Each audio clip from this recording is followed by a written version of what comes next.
Hello FPL managers, today we have a look at the teams to target for the upcoming Premier League campaign. In today's video, we have a look at 3 teams that do have the best fixtures over the first 5 game weeks and some players to go for from these sides. Don't forget to leave a like and subscribe to show support for the channel as we try to hit 8k subs by the start of the new season, and with that being said, let's get into the video.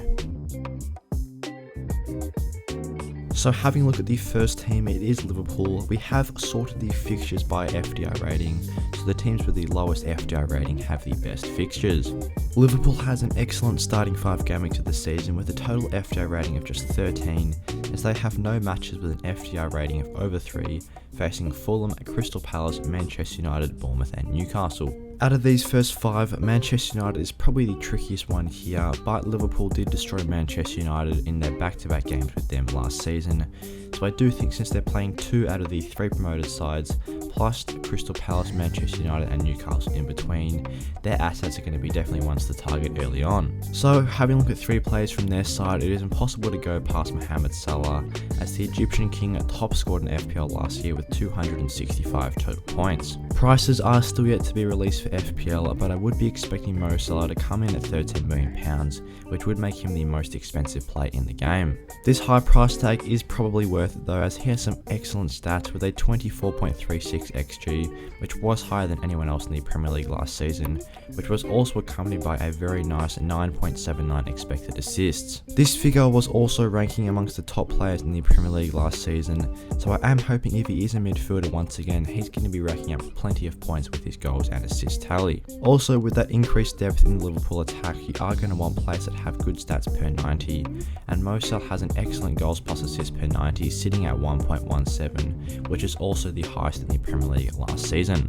Now looking towards the second highest scoring Liverpool player in last year's campaign, Trent Alexander-Arnold racked up 208 FPL points. He is definitely another player that I would expect to see a price rise, probably to £8 or £8.5 million, as he was the highest scoring defender last season with 18 clean sheets accompanied by many goals and assists. His 11.2 expected assist figure did rank top amongst all players last season, so with his good defensive outputs of 18 clean sheets accompanied by plenty of attacking potential, he is always one to consider. Also with a 0.44 goals and assists per 90, it is a very high figure for a defender as well, so definitely all the more reason to jump on him.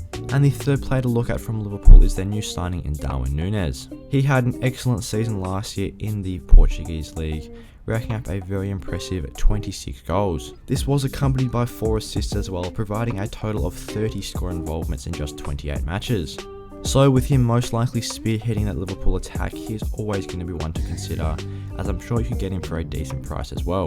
His underlying numbers were fairly solid with a 17.46 XG and a 4.9 on XA. Looking at these stats though, he is definitely more of a goal scorer, but had excellent stats per 90 as well with a 1.37 goals and assists combined.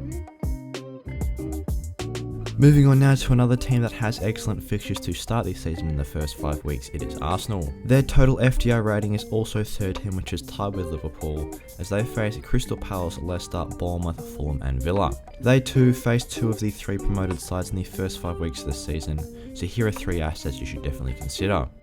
Bukayo Saka was Arsenal's highest scoring player in FPL last season with 179 total points, and had some decent underlying stats to accompany that. He had a 9.7 XG and a 6.9 expected assists, which does hide his good all-round potential for the Gunners. His figure of 0.54 goals and assists per 90 is fairly solid as well, and I would expect him to be priced around 7.5 to £8 million, so I do think for his price, these stats are fairly promising. Looking towards their defensive assets now, Arsenal had a fairly strong season last year from a defensive standpoint, and Gabriel could be one to go for. He scored 146 total FPL points last year, as he accompanied 13 clean sheets with 5 goals as well. This figure was one of the highest for all defenders and did top the centre backs pool, so I do think if you're looking for a nice value defender, Gabriel could be a good one at 5 to 5.5. His 2.7 XG figure also highlights this great attacking potential he does have from corners, as he does get a lot of header goals. And Aaron Ramsdale is the goalkeeper for the Gunners this year, scoring 135 FPL points last season, averaging 4.0 points per game. His 12 clean sheets were very impressive, and he was making a lot of saves as well, as he did have a 72.1 save percentage.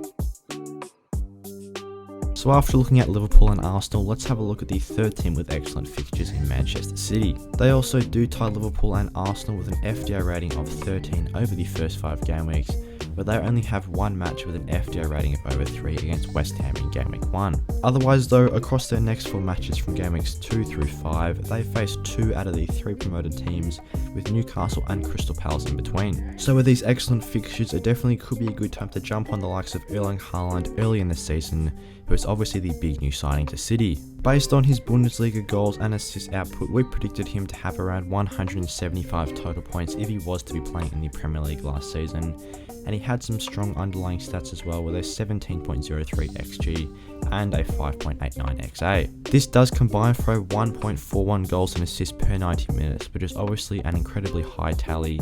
So if you can replicate these kind of numbers in the Premier League, he will no doubt be one of the highest scoring players. Speaking of highest scoring players, Cancelo was the highest scoring player for Manchester City last season, racking up 201 FPL points as he had a great all-round year. He was able to get himself 19 clean sheets, which was accompanied with 1 goal and 11 assists as well, providing for 12 total score involvements. He had some strong underlying stats as well, with a 5.1 expected assists and a 0.22 goals and assists per 90 figure. So when you do combine this with his incredible clean sheet tally, he's always going to be a strong FPL defender. And now looking at the third and final Man City asset, it is of course Kevin De Bruyne. He was their second highest scoring player last FPL year, as he got himself 196 total points, with a decent underlying stats of 6.4 XG and 9.5 XA. He did significantly outperform his XG last year, getting himself 15 total goals. And I do think if he can keep up this clinical form, he's going to be getting plenty more attacking returns this year, as I would be expecting him to not only get goals but provide Erling Haaland with plenty of assists. His 0.94 goals and assists per 90 did rank amongst the top players across the whole season last year, so I do think if he's going to be getting those consistent minutes under Pep this year, he's going to be racking up plenty of FPL points. Thanks for watching today's teams to target for the 2022/23 Premier League campaign. If you guys want to become a channel member, then click the join button down below and get featured on our members board at the end of the videos, just like Philip Ash here. If you guys enjoyed the video, leave a like and subscribe. I'll see you guys in the next one.